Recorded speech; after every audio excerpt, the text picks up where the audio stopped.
1 Timothy 5:17. The elders who direct the affairs of the church well are worthy of double honor, especially those whose work is preaching and teaching. The double honor there means honorarium, support, and respect. Apply this teaching to family elders. Kung tinuturoan tayo na bigyan ng double honor ang elder sa ating church, paano natin ito i-apply sa ating mga pamilya? Sa mga nagpalaki sa atin, nagpaaral, kumupkop, nag-alaga. Ang ating pag-aaral, pinamagatan natin, Seniors Discounts. Salamat po, Ama, sa mga seniors ng aming buhay at sa mga binigyan nyo at binayaan ng mahabang buhay umabot sa pagka-senior. Salamat din po. Turuan nyo kami, Panginoon, na unawain ang inyong mga aral ukol sa pagtanda at sa aming pagtrato sa matatanda, maging sa aming paghahanda sa sariling pagtanda ng bawat isa. Be our teacher, be our guide. In the name of Jesus, your Son, we pray with thanksgiving. Seniors discounts. Seniors are exempted in our country from 12% VAT, and they get 20% discounts on most purchases. Masarap tumanda sa Pilipinas, lalo kung meron kang pambili. Para mabigyan ka ng discount, siyempre may pambili ka muna dapat. But seniors have other well-earned discounts. Aside from tax, aside from discounts at grocery stores, etc. Dahil sa accomplishment ng mga tumanda na, sa kanilang mga naging sakripisyo, sa kanilang mga pag-aalaga, seniors should be exempted from and enjoy discounts in financial worry when they are already old. Hindi na dapat kasama sa kanilang mga pinapasan yung mga alalahanin, mga bayarin, mga gastos. And the financial security of seniors could come from insurance, from savings, investments, at kung ano-ano pa. Hindi pa masyadong uso sa mga seniors ngayon yung mag-insure noong bata pa sila. Kaya mas kausap natin dito yung mga bata pa ngayon na magiging senior, sigurado kung hindi malalagot agad ang hininga. Kaya ang mensahe natin para sa senior, hindi lang para sa kanila kasi lahat magiging senior o lahat tayo ngayon may senior sa ating pamilya. Mahalaga na mayroong investments at savings. At sa mga hindi pa senior, bago maging senior, mag-invest na. Ngayon na, agad.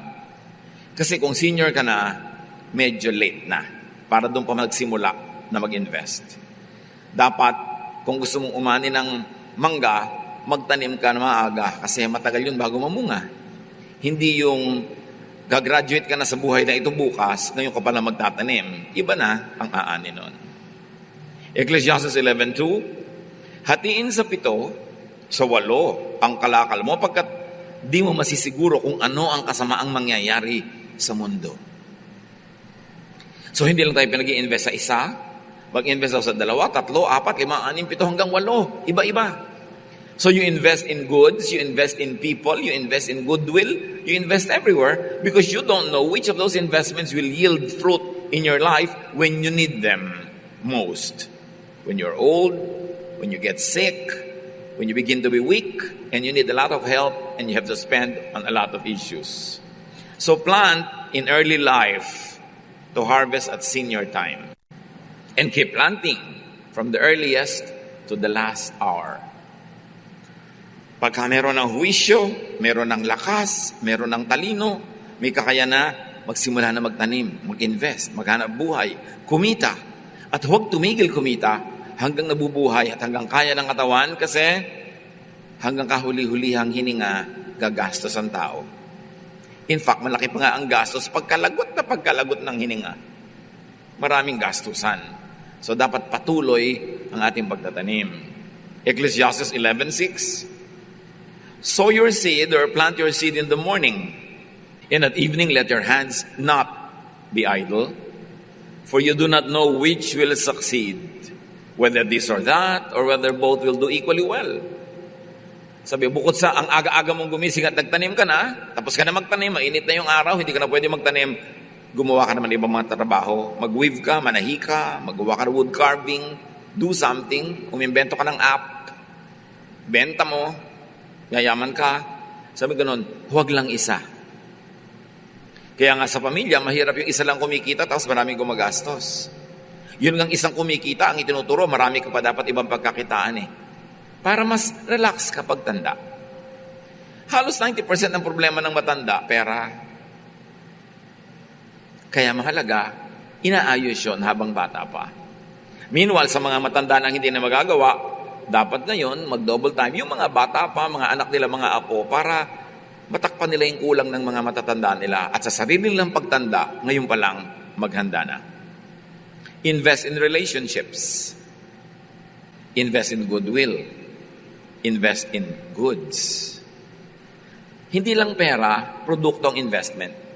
Yung ding nakikisama tayo, nakikitungo, nakipagmamabutihan sa mga tao, magandang investment din yun. Although hindi natin ginagawang makisama para mag-invest at tumubo, pero whether you like it or not, it will become an investment. Or, it will not be an investment if you never invested. Malaking kamalian na maging malupit, maramot sa mga bata. Lalo't anak mo, lalo't apo mo, pamangkin mo.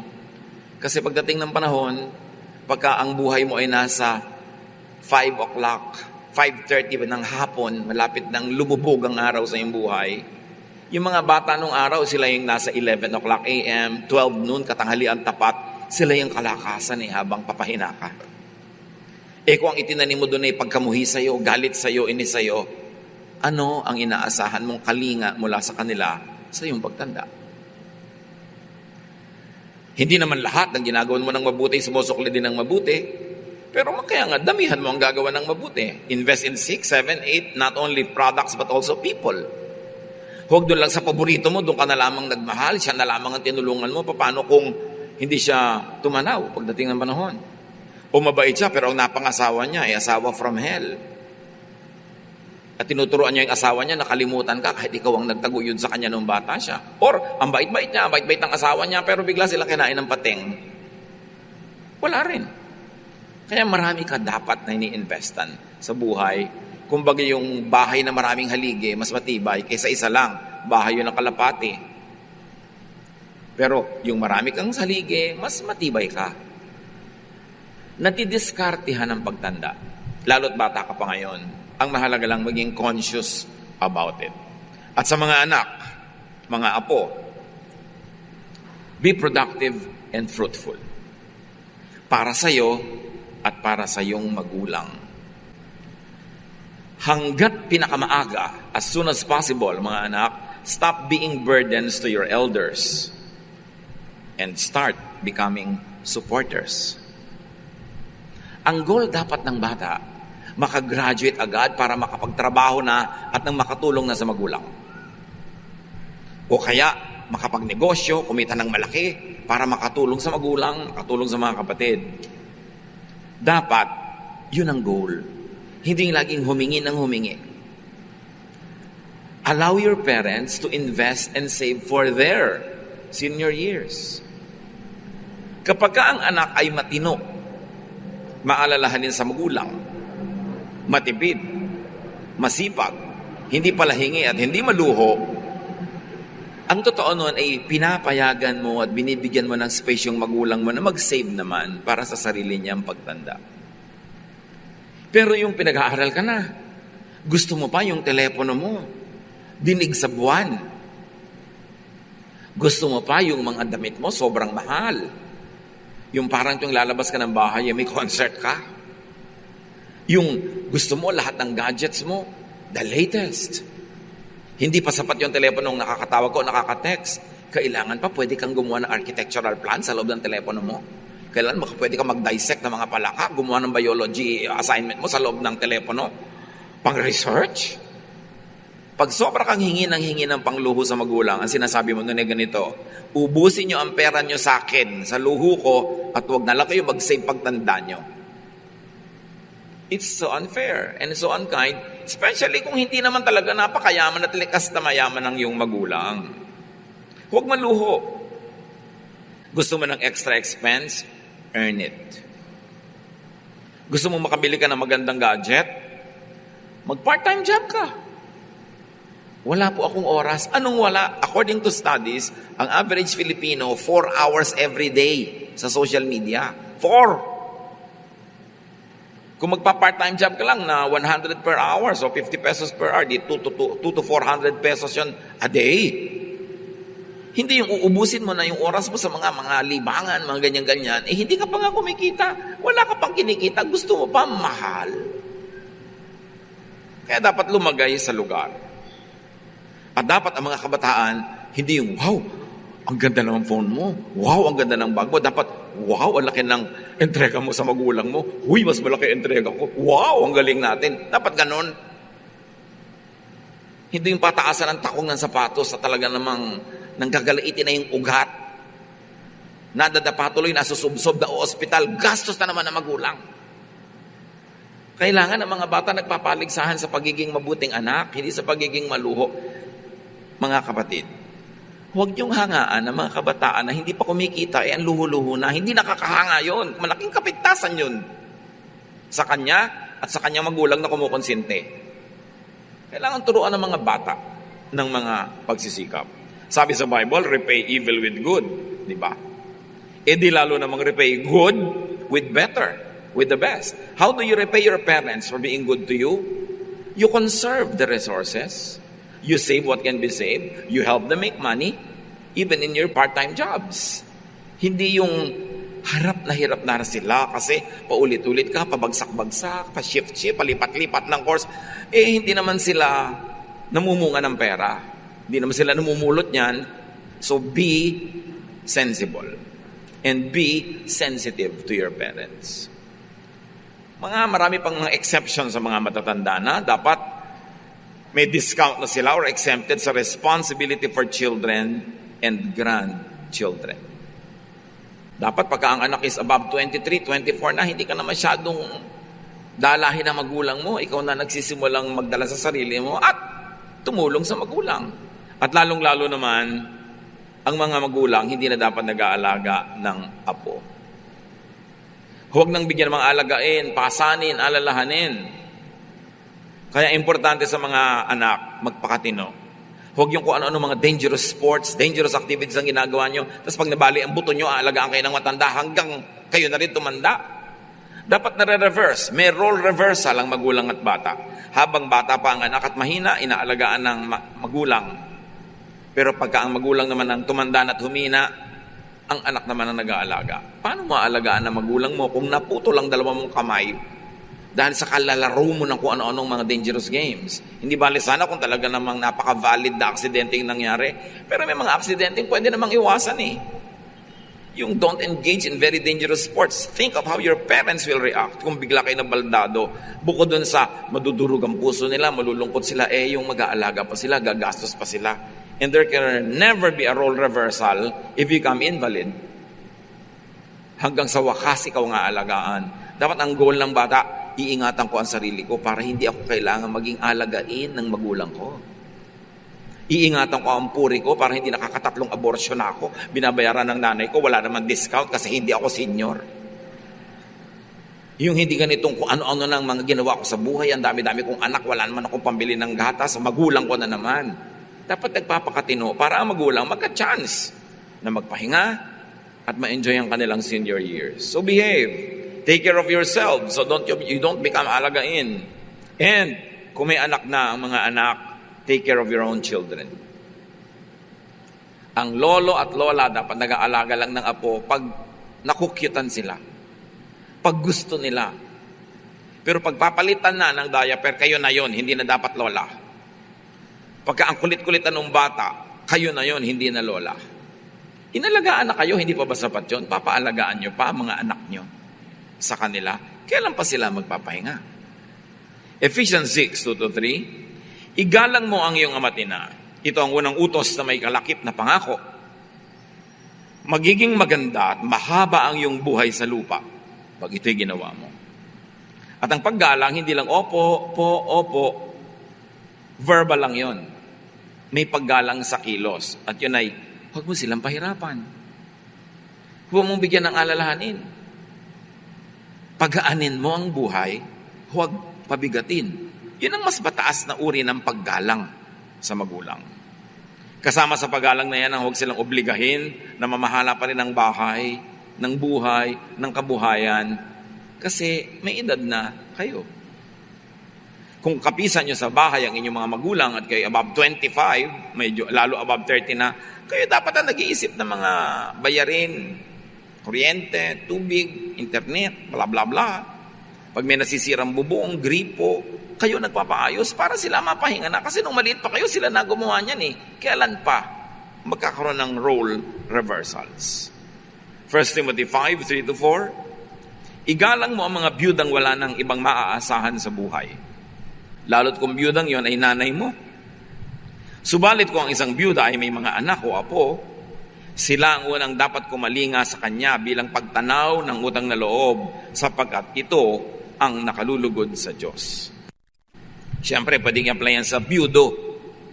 Sino mang magulang, tiyo o tiya na nag-alaga sa'yo, tumulong kahit full-time o part-time nung araw, meron tayong pananagutan na tumanaw at tayo naman ang mag-alaga sa kanila sa panahon ng kanilang pangangailangan. Kung minsan taga-probinsya ka, titira ka sa bahay ng tiya para mag-aral, kahit hindi kanya lubusang pinag-aral, pinatira ka lang, binigyan ka ng space, ituturing mo rin yung magulang, tatanaw ka rin. Lahat ng anak, pinakain, pinalaki, ginabayan, tinulungan, pinatira, kinubko, pinag-aral at iba pa, ay marapat tumanaw ng utang na loob at magsukli sa mga seniors. Hindi dapat nililimot yun. Hindi dapat magmamaang-maangan, nagtetengang kawali o nagpapalusot pagka involved na yung pag-aalaga o paggasto sa senior. Uso kasi sa maraming pamilya. Kaya tatay, kaya nanay ang may sakit o tiya o tiyong tumulong, kung sino yung nagsimulang maging matulungin, lagi na lang siyang na-assign na ganon. Kung sino yung sa simula pa lang irresponsable, nag-aabot, nagbibigay, yung iba magmamaang-maangan na. At sasabihin pa ng iba, si ate na lang bahala sa nanay, wala naman siyang asawa, matandang dalaga na siya. Yun nga matandang dalaga, walang asawa, walang anak. Pagtanda nun, kailangan nun ng maraming savings. So dapat hindi mo laging i-assign dahil lang walang asawa at walang anak. Dapat lalong iligtas mo siya para makapag-save siya. Ikaw na may mga anak, may mga investment ka sa mga anak mo, sa asawa mo, mas maraming titingin sa iyo later on. Hindi yung pare-pareho kayong pinalaki, pinakain, tapos isa, dalawa lamang gumagastos. Yung iba nagpapalusot, sasabihin, kasi walang-wala kami. Kung tutulong ka sa magulang at sa mga seniors, pag lang nagkaroon ka, kailan pa mangyayari yun?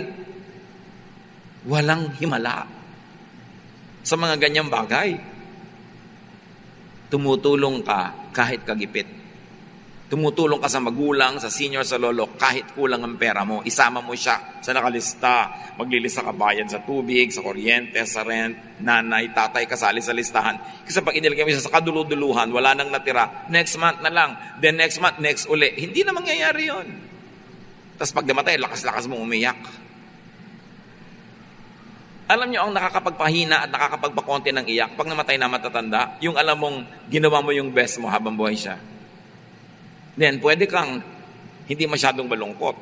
Nalulungkot ka lang, namimiss mo, pero walang halong pagsisisi. Walang usig ng budhi. Ganun ang paraan ng pamumuhay.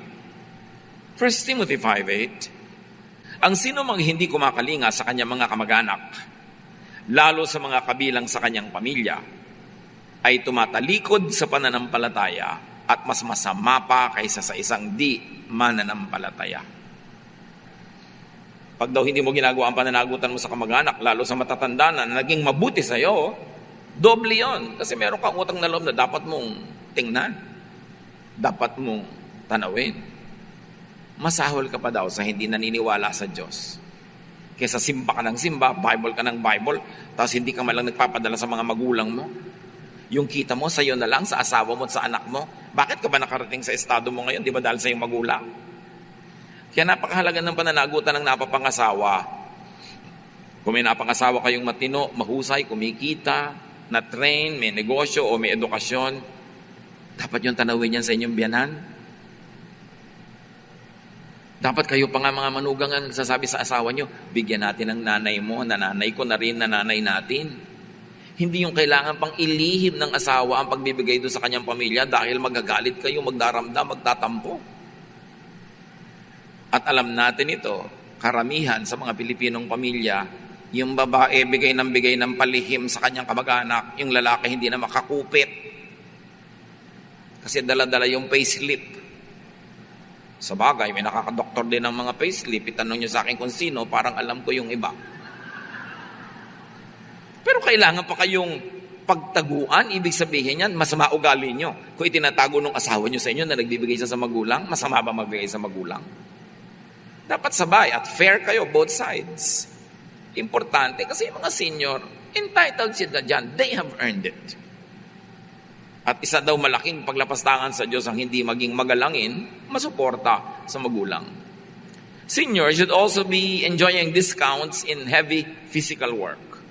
In fact, exemption is better than discount.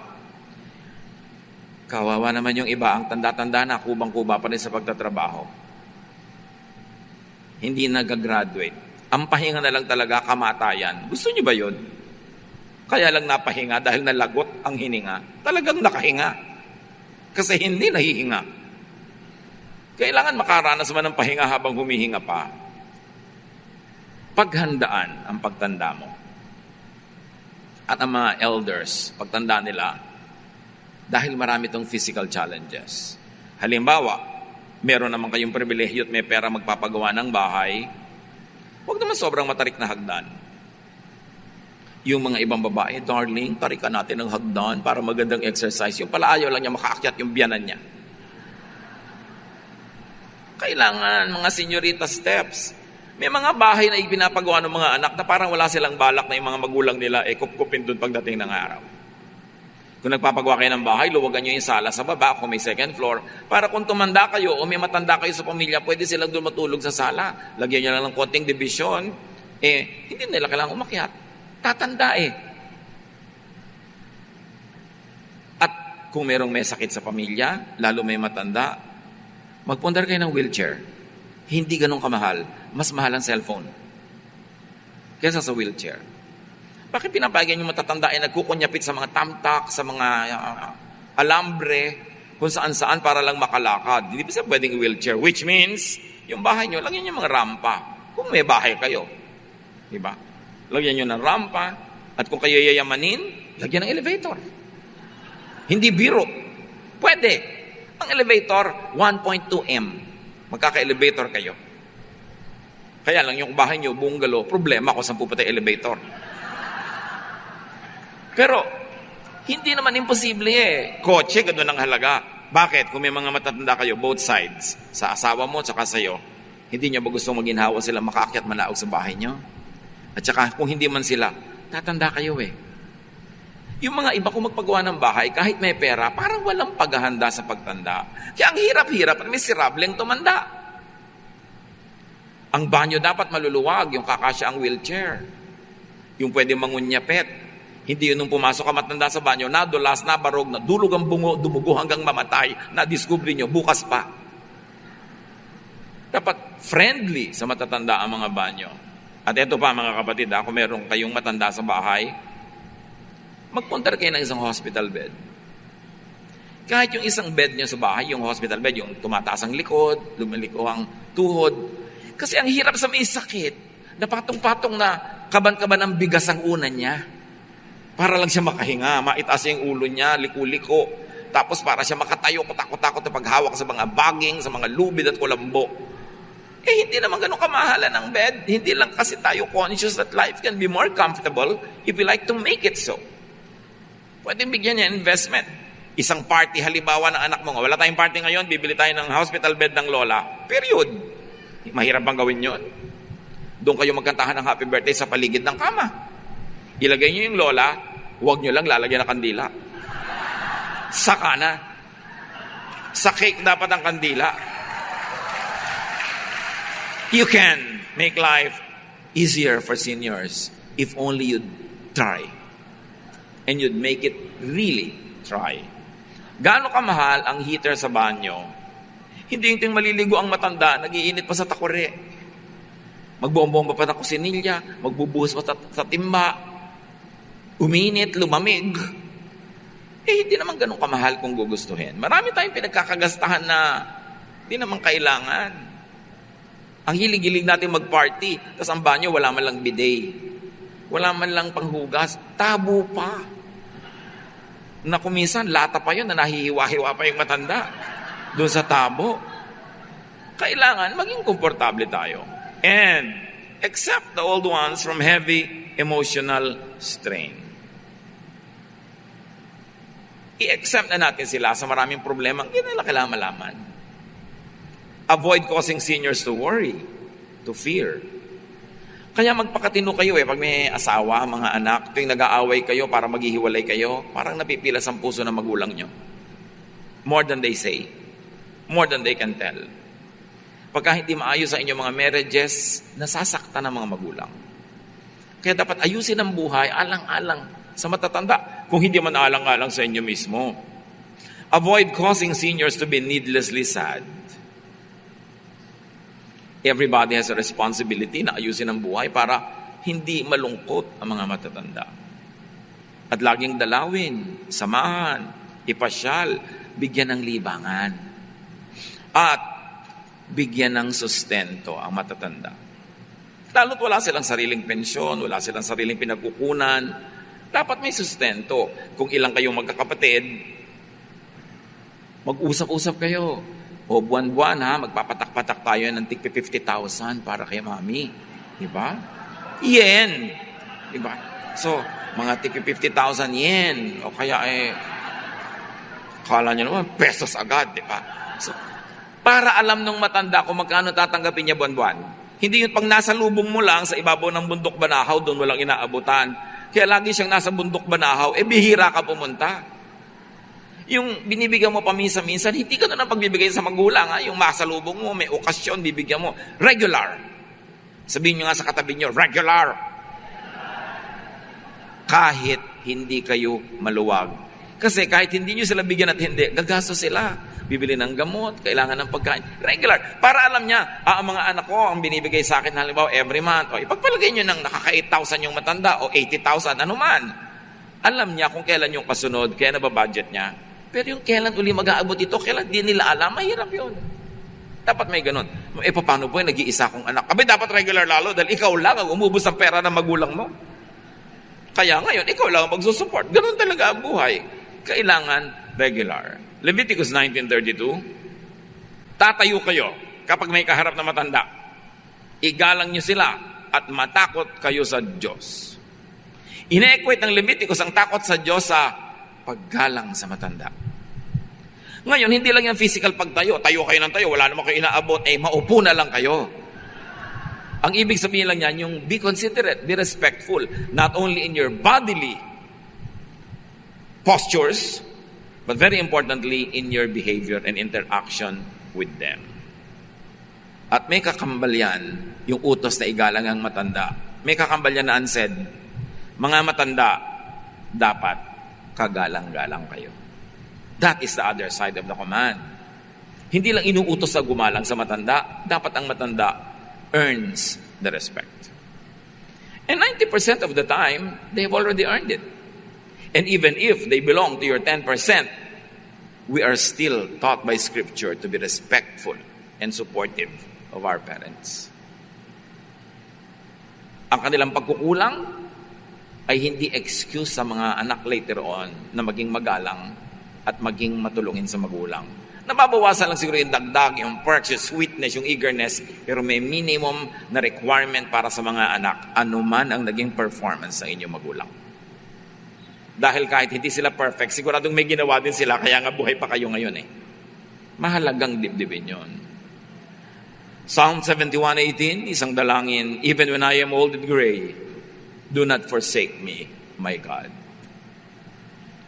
And it might as well be addressed to the children. Even when I am old and gray, do not forsake me, my child, my children. Because that is the concern of every human being, yung pagtanda. Aminin man at hindi, ang laging inaalala, paano ko pagtanda ko? Sino mag-aalaga pag nagkasakit ako? Sino maglilibing pag namatay ako? Sino magdadala sa akin sa ospital pagka ako may naglulubha? Yun dapat merong assurance ang pamilya, lalo yung mga anak, mga apo na sa abot na aming makakaya, lagi namin kayong aalagaan. Kasi ang ginagawa mo sa matatandang yan, ay yan din ang gagawin sa ng mga bata sa iyong pamilya later on. Kaya napakahalaga na itinuturo nyo sa inyong mga anak na napakabuti niyong magulang sa mga lola nila. Kasi binibigyan nyo sila ng example kung paano kayo tatrato pagtandaan nila at pagtandaan nyo. Kung nakikita ng mga anak nyo, baliwala ang magulang nyo sa inyo, di ba baliwalain din kayo paglaki niya? Kasi yun ang nakitang halimbawa. Napakahalaga na yung mga basic traditions na ganyan na hindi iniiba ng panahon, hindi iniiba ng uso, hindi iniiba ng gadget. Because some things never change. And one of the most important things that never changes, or one of the things that never change, yung bata inaalagaan ng matanda at yung matanda aalagaan ng batang lumaki na at hindi na bata or hindi pa masyadong matanda. Yun ang cycle ng buhay. Kaya lahat ng sibilisasyon, kabihasan, pamilya, mula noong unang panahon hanggang ngayon ay nanatiling nakatayo. May role reversals. Seniors, very importantly, behave. Act responsibly. Gawin yung pleasure sa mga young people, sa inyong mga anak at apo na kayo ay tingnan, irespeto, igalang, suportahan dahil kayo'y karapat-dapat. Hindi lang nauobliga sila, kundi ikinagkagalak nila na gumawa sa inyo ng mabuti dahil tama ang inyong kilos. Ang mga matanda dapat may pinagkatandaan. Para kaigalang, dapat kang kagalang-galang. So dapat hindi tayo nakikilahok sa gulo ng mga pamilya, wala kang kakampihan, para ikaw yung hukom na pwedeng maghusga sa mga kasong idinudulog sa iyo ng family members. Kung may kakampi ka, kasama ka sa group A, syempre hindi makikinig sa yung group B. Ang matatanda dapat neutral. Kahit sa loob ng inyong puso, meron kayo kumisang paborito, meron kayong kinakampihan, hindi ka lang ipahalata. Kasi may role kayo to be neutral so that you could guide the family and give them objective advice. At pagka yan, tayo ay mga kagalang-galang, hindi natin kailangang humingi ng limos na igalang tayo. Kusa na tayong igagalang. Kasi kagalang-galang tayo. Titus 2:3-4. Sabihin mo ang mga nakakatandang babae, at isama na rin natin ang mga lalaki, na sila'y mamuhay ng may kabanalan. Huwag maninirang puri. Huwag daw chismosa ang matatanda. At huwag maglulong sa alak o anumang bisyo, kundi magturo ng mabuti. Upang maakay nila ang mga kabataang babae na mahalin ang kanilang mga asawa at mga anak. Yun daw ang dapat ginibigay ng matatanda sa kanilang mga anak at apo. A good example. Mamuhay ng matuwid, tama, payapa. And by your example, the other new couples in the family will find inspiration so that they will live their lives correctly, above and beyond reproach. Because you have proven to them that it works. That goodness works. At yan ang kailangan ng mga kabataan ngayon, magagandang halimbawa. Na yes, virtues work. Correctness works. Decency works. At yun ang ibinibilin sa matatanda. Tumanda ng may pinagkatandaan. Mga seniors, in the family, in the community, be an agent of peace, not trouble. Dapat tayo yung taga-ayos sa mga gulo, hindi tayo naglilikha. At huwag ipang-abuso ang katandaan. Kasi maraming mga matatanda, pang-blackmail nila, matanda sila. Earn it. Earn the respect. Earn the support. Hindi lang automatic na kung matanda ka, you're entitled to so many things already. Nung araw, alam niyo ba kung bakit sobrang igalang ang matanda? Sobra talaga nung araw. Kasi nung araw, pagtanda lang ang paraan para ka matuto. Hindi po uso ang school, konti pa lang nag-i-schooling, kaya kailangan tumanda ka ng tumanda para ka matuto. Pero ngayon, nasa shortcut ng mga kabataan ng pagkakatuto, nalalampasan pa nga kuminsan ng matatanda sa alam. Kaya yung matatanda, merong double task. Hindi ko mas matanda kayo na ang pinakamaraming alam. Hindi na uso yun. So saan tayo ngayon mga hawak para magkaroon tayo ng claim to respectability, claim to affection, claim to high esteem, character. Kahit ang mga kabataan ngayon are better informed because of the information technology, ang atin ngayong ipapakita para lalo tayo maging kagalang-galang kahit kumisan mas marunong sila kaysa sa atin, gano'n na ngayon, character. An assailable character. That you're serene like water without blemish on its face. Na hindi ka madaling maligkalig, hindi ka laging tataranta. Matining na loob, buong loob, mataas na pananampalataya, mabuting pagkatao, kahit kailan, respectable yon. Kaya may alam ka, kaya hindi. Kaya mas graduate ang mga apo mo sa'yo, kaya hindi. You will never lose the respectability kung ang ating pagkatao ay mahusay. At mga matatanda, kahit tumatanda pa, be productive and fruitful hanggang kaya. Huwag mag-retire agad.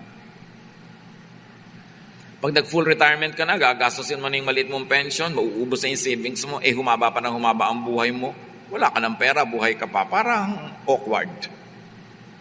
So dapat hanggang kaya kumikita ka pa rin. Kahit paano, didiskarte ka para hindi ka aasa. Ang magandang ang goal ng mga magulang, and I'm talking to the parents, not to the children, yung hindi ka kailangan bigyan hanggang malagutan ka ng hininga, ikaw pa rin yung nagbibigay. Ang sarap naman na ganun kang parent. Yung hindi ka kailangan umasa. Pero bihira mangyari yon. Pero kahit buo o kalahati lang, pwedeng ma-achieve yun. Pag patuloy tayo magiging fruitful at hindi tayo sabing, retired na ako, kayo naman bahala sa akin. Kasi kung minsan, hindi naman ganun ka-thoughtful sila tulad ng inaasahan sana natin. Kaya huwag nyo din totally ilagay ang inyong ikabubuti sa kamay kahit ng inyong mga anak at apo. Hanggang kaya ninyo, be fruitful. Makakabuti yung para sa inyo. 1 Timothy 5:17, ang matatandang pinuno ng iglesia na mahusay mamahala ay karapat-dapat tumanggap ng paggalang at kabayaran, lalo na ang mga masigasig sa pangangaral at pagtuturo ng salita ng Diyos. So ang inuutos natin sa Timothy, yung mga matatanda, mga leaders ng iglesia na mahuhusay, masigasig magturo ng salita ng Diyos, galang at kabayaran ang ibibigay dyan. Yan ang tinatawag na double honor. At ganun-ganun ang dapat na pag-apply natin sa mga matatanda ng pamilya. At doblehin ninyo ang pagiging magalang, doblehin ang sustento, doblehin ang support kung naging napakahusay nila mga magulang. Ngayon, kung hindi naman masyado naging mahusay, merong minimum dapat mo pa rin ibigay kasi magulang mo sila. Ngayon, matatanda man o hindi, huwag katakutan ang pagtanda. 99.99% ng mga tao takot tumanda kasi takot humina, takot mamatay. Lahat naman ng tao namatay. So bakit ka matatakot? Lahat doon naman nagpupunta talaga. Paano natin aalisin ang kamandag ng kamatayan? Paano natin babawasan ang kirot, ang hapdi, ang pait ng kamatayan? Do what you can. At yun ay magtanim hanggang bata. Magtanim ka ng magtanim ng mga pinag-usapan natin. Do your part. Pagkatapos mong nagawa ang lahat ng kaya mong gawin, manalig ka at kumapit sa Diyos because God will do His part. Isaiah 46:4, ako ang inyong Diyos. Iingatan ko kayo hanggang sa pumuti ang inyong buhok at kayo'y tumanda. Kayo'y nilikha ko, kaya tungkulin ko na kayo'y iligtas at tulungan. God does His part, do yours. Pag nagtanim ka ng magtanim, ginawa mo ang mabuti, nagpakahusay ka, then ang part ng Diyos, aalagaan ka niya, huwag mo na problemahin ang pagtanda. Problema na yun ng Diyos. Dahil ginawa mo na ang pwede mong gawin. Para mawala o mabawasan ang pagkabalisa tungkol sa pagtanda o pagharap sa Diyos, which is really sa kamatayan ng katawan, alalahanin ng Diyos habang bata ka pa. Mula pagkabata at sa buong buhay. Pag sinasabi sa Bible na alalahanin ng Diyos, hindi yung panakot. Panakot lang sa mga sobrang lumalabag sa Diyos. Pero most of the time, lalo sa Ecclesiastes, pag sabing alalahanin mo ang Diyos, ibig sabihin, enjoy your life. Because God's intention for your life is that it be enjoyed. Binigyan ka ng panlasa para ka kumain, binigyan ka ng lakas para ka lumakad, mamasyal, binigyan ka ng mga kamay para ka makapag-produce ng higit sa iyong kailangan, para sumarap ang iyong buhay. Ang kalooban ng Diyos ay para masarap ang ating buhay, At pag naging masarap ang iyong buhay, you minimize pain, you maximize pleasure, you did the most good, pag tinatawag ka na ng Diyos, wala kang dapat ikatakot at wala kang dapat panghinayangan because you live a full and a beautiful life. Ecclesiastes 12:1-7. Alalahanin mo ang iyong manlilikha sa panahon ng iyong kabataan bago dumating ang mga araw at taon na puno ng kaguluhan, panahong hindi mo na madama ang tamis ng buhay. So anong ibig sabihin lang dito? Enjoy life while you are young and strong enough. Because there will come a time when you cannot enjoy life anymore. So while you can, enjoy it. Yun sinasabing, remember your Creator in the days of your youth. Hindi panakot na huwag ka mag-enjoy, kundi mag-enjoy ka. Basta hindi mo ninanakaw, gumagawa ka ng mabuti, at tama, that is life. Because there will come a time when you will not enjoy it anymore. Alalahanin mo ang Diyos bago makubli ang sikat ng araw, bago magdilim ang buwan at mga bituin, bago ka matabunan ng makapal at madilim na ulap. Tula kasi ibig sabihin lang, mag-enjoy ka bago ka magkaroon ng katarata. Bago lumabo ang iyong mata, basahin mo na ang babasahin, tingnan mo na ang titingnan, kasi lalabo yan. Ang mahalaga, pag nangyari na yon, you are not possessed by vain regrets because you remembered God, your Creator, when you were young, when you were able, when you were gifted with mobility, with strength, and with finances. Alalahanin mo siya bago humina ang iyong katawan, sabi ng verse 3, bago manghina ang iyong mga bisig, bago mawala ng lakas ang iyong mga tuhod. Alalahanin mo siya bago mabungi ang iyong mga ngipin at bago lumabo ang iyong mga mata. Alalahanin mo nga siya bago dumating ang panahon na sarado na ang mga pintuan at tumigil na ang tunog ng gilingan. Ibig sabihin, bago ka mabingi, alalahanin mo na ang Diyos. Habang may mga senses ka pa, live life to the fullest. Celebrate life. Do the most good, but enjoy the most as well. Bago dumating ang panahon na madali kang magising sa himig ng ibon o sa tunog ng awitin ay tuluyan ng tumigil.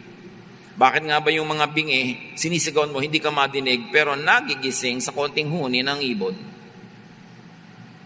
At sabi ng Ecclesiastes, bago mangyari yon, alalahanin mo ang Diyos. He wants you to have a full life, enjoy a full life. Just do not forget to be godly, to do good. So, importante. Verse 6, alalahanin mo siya bago dumating ang panahong katatakutan mong umakyat sa matataas na lugar. Bago dumating ang panahong di ka na makalakad ng mag-isa. So, ibig sabihin, mamasyal ka na ng mamasyal habang wala ka pang arthritis, wala ka pang rayuma, habang hindi ka pa umiika-ika at bubuhatin ka na, mamasyal ka na.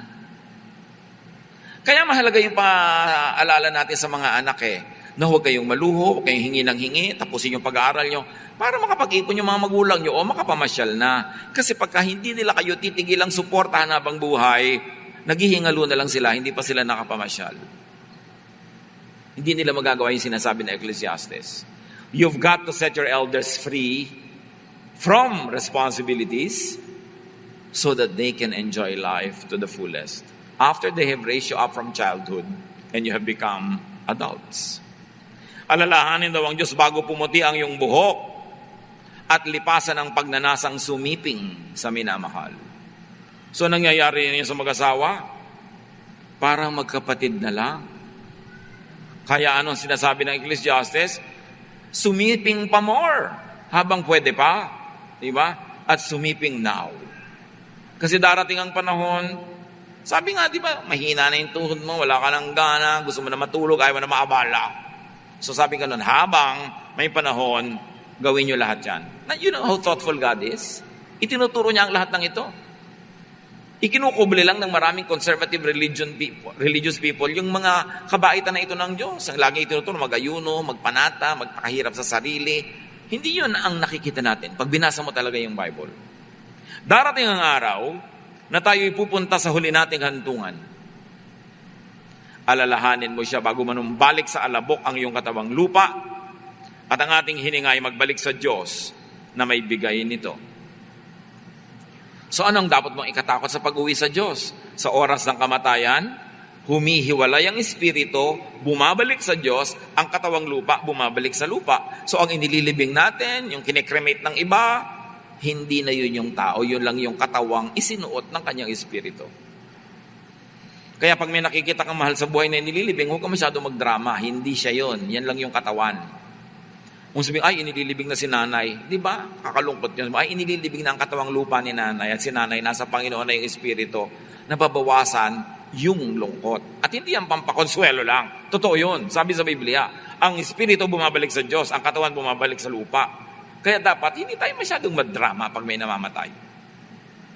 Gawin mo lahat ng pagmamahal habang buhay siya at pag namatay, edi, die. Hindi mo ikinakatuwa, pero hindi mo din dapat ipagluksa. Kasi yung kamatayan ay pinto na pasukan patungo sa buhay na walang hanggan. Ba't mo siya pagkakaitan na pumasok doon? Lalo't hirap na sa buhay dito, yun na lang ang pahinga. Nakakalungkot, nakakamiss, pero hindi ka dapat maghinagpis. Sapagkat kung sa Diyos uuwi ang ating mga mahal sa buhay, dapat nga ipagdiwang. Although mahirap magdiwang kung mahal na mahal mo at namimiss mo. Pero mga kapatid, bawasan ang drama sa lamay. Bawasan ang drama sa libing. Pag nabuhay ka ng tama, yung mahal mo sa buhay ay hinayaan mong mabuhay ng masaya, masigla, masagana. Walang dapat ikalungkot pag uuwi na siya sa Diyos. Yung lungkot-lungkot para lang sa mga hindi mananampalataya. Nalulungkot ka, pero dapat konti lang. Hindi masyado. Ngayon, kung talagang hindi mo tinulungan, hindi mo minahal, hindi mo inalagaan, nakakalungkot nga yun kasi may halong pagsisisi. Kaya malaki ang pananagutan din ng mga anak sa mga seniors para maging maluwag din sa ating loob pagka sila ay tinatawag na ng Diyos. Paghandaan, huwag katakutan ang paglipat sa kabilang buhay. Para lang sa mga walang pananampalataya yung sobrang hinagpis. Do what you can for seniors to minimize their pain and suffering.